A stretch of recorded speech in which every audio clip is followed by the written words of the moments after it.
Brother, यहाँ पे हमारा माइक खराब हो गया और पब्लिक मीटिंग करना मुश्किल है। जी बिल्कुल ठीक बात है। तो मैंने सोचा कि हम थोड़ा यूपी के बारे में बातचीत कर लें और आप अपना पर्सपेक्टिव हमें बताइए, हम आपको अपना पर्सपेक्टिव बताते हैं, थोड़ी डिस्कशन करते हैं। ठीक बात है, ठीक बात है। मैं समझता हूँ कि जब माइक खराब हो गया हम दोनों बात करेंगे, वो रिकॉर्ड होकर के जाएगी तो लोग बेहतर और अच्छा समझेंगे और अच्छा रिजल्ट आएगा। और क्योंकि सोशल मीडिया से वेल कनेक्टेड है तो सब लोगों को जानकारी मिल जाएगी कि हम और आप क्या बोल रहे हैं। यूपी जो 80 सीटें ले रहा है, इसमें 79 सीटें समाजवादी पार्टी, कांग्रेस, इंडिया गठबंधन जीत रहा है। एक जो क्यूटो है उसमें हम और आप लड़ाई में हैं। और इस बार क्यूटो नाम कैसे जापान वाला ही है ये क्यूटो, क्योंकि जो प्रधान सांसद हैं उन्हें सपना दिखाया था काशी के लोगों को कि दुनिया की सबसे बेहतर सिटी बनेगी क्यूटो। तो क्यूटो बनी नहीं बनी काशी के लोग ये तय करेंगे और फिर वोट डालेंगे। तो इस बार मन मर्जी नहीं चलनी है, मन की बात नहीं चलेगी, हमारे आपकी बात और 140 करोड़ लोगों की बात और संविधान की बात होगी। और आपने देखा, हम सब ने देखा कि यूपी को नरेंद्र मोदी जी ने बेरोजगारी का सेंटर बना दिया और इतनी बेरोजगारी की है, ये जितने बच्चे दिखाई दे रहे हैं ये वो लोग हैं दिखाओ जो अग्निवीर या पेपर लीक जिसकी वजह से इन्हें नौकरी नहीं मिली है और ये सब रोजगार नौकरी चाहते हैं। बीजेपी ने जो झूठे सपने दिखाए थे इन्वेस्टमेंट मीट के, जो झूठा सपना दिखाया था डिफेंस एक्सपो का, जो सपने बेचे थे G20 में, लेकिन इन नौजवानों को न नौकरी मिली न रोजगार मिला, आज ये खाली हाथ हैं।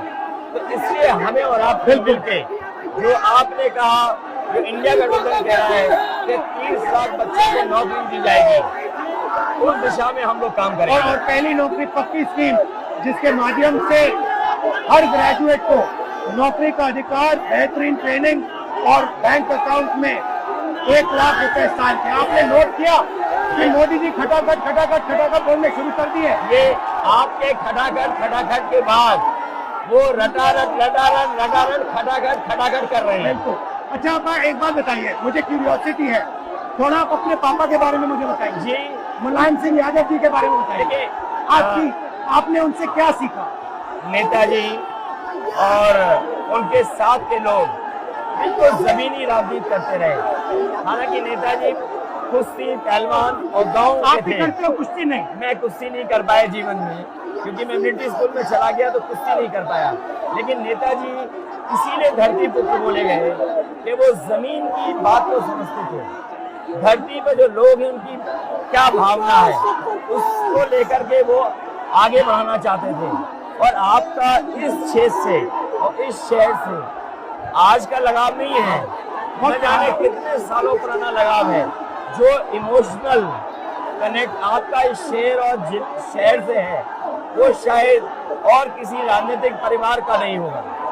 तो नेताजी से उनका हार्डवर्क और अपने लक्ष्य के लिए लगातार काम करते रहना, जो गैर बराबरी की लड़ाई डॉक्टर राम मनोहर लोहिया यहीं लड़े थे। हालांकि हमारी आपकी विचारधारा की यहाँ टकराव रहा, लेकिन हमारे व्यक्तिगत या जो सिद्धांत में कभी समझौता नहीं हुआ।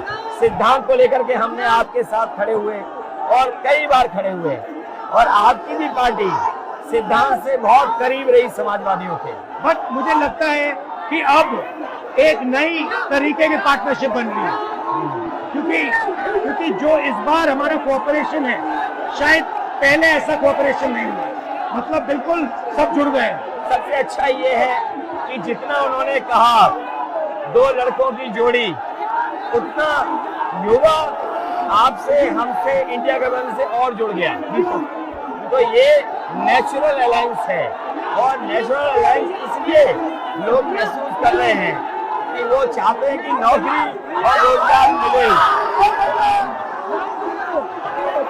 नौकरी और रोजगार मिले।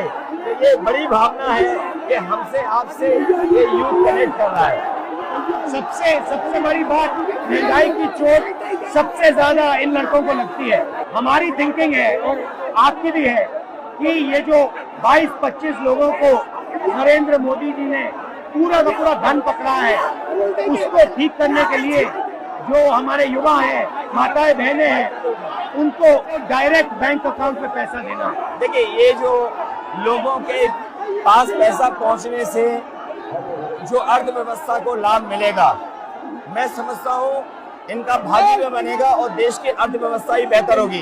ये जरूरी स्कीम है कि इनके अकाउंट में पैसा पहुंचे, इससे थोड़ा बहुत जीवन स्तर इनका भी अच्छा हो। नरेंद्र मोदी जी डिबेट से क्यों डरते हैं? क्योंकि वो सच का सामना नहीं करना चाहते, पूरा उनका झूठ का गुब्बारा है।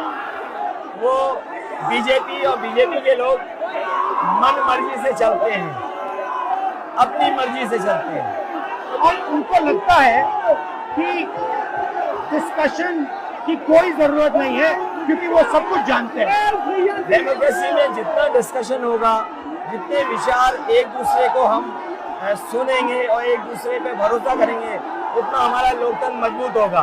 ये बीजेपी के लोगों ने न केवल हमारी जान को खतरा पैदा किया है, बल्कि लोकतंत्र को भी और संविधान को भी खतरा पैदा कर रहे हैं। और इसका नतीजा दिख रहा है कि चाइना हमारी जमीन के अंदर आ गया, ये बेरोजगारी बढ़ती जा रही है, जो प्रोडक्शन होता है वो नहीं हो रहा है, और पूरा का पूरा एक्सटॉर्शन, ईडी, सीबीआई, ये लोग मतलब एक्सटॉर्ट कर रहे हैं। कई बार सुनने को मिल रहा है और सरकार स्वीकार नहीं कर रही है, लद्दाख की हमारी सीमाएं सुरक्षित हो गई, और अरुणाचल के आसपास या सीमा जो चीन से छू रही है वो बहुत असुरक्षित है। तो चीन से जहां हमारा सीमाओं का खतरा है, वहीं चीन से हमारे बाजार को भी खतरा है।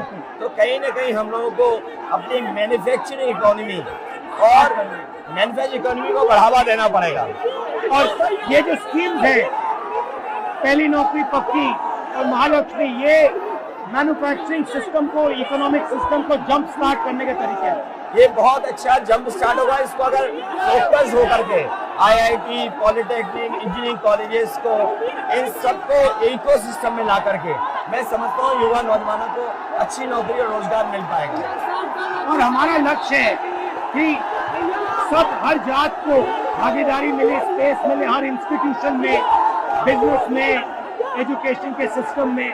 तो वो हमारा, हम दोनों का लक्ष्य है। बिल्कुल। और क्योंकि जो बात सभी दल कहते थे, आज इंडिया गठबंधन कांग्रेस भी कह रही है कि सामाजिक न्याय जरूरी है, जाति गणना जरूरी है। देश के लिए ये बड़ी चीज है। जो दुनिया में अमेरिका है, यूरोप है, अपने उन लोगों के लिए जो पीछे छूट जाते हैं, उनके लिए कुछ काम करते हैं। तो हमारा जो देश जाति के आधार पर पिछड़ा है, तो इसको आगे बढ़ाने के लिए ये बड़ी भूमिका होगी इस बार। बहुत अच्छा लगा, अच्छी बहुत अच्छी मीटिंग है। मुझे लगता है कि ये यूनिक मीटिंग है क्या?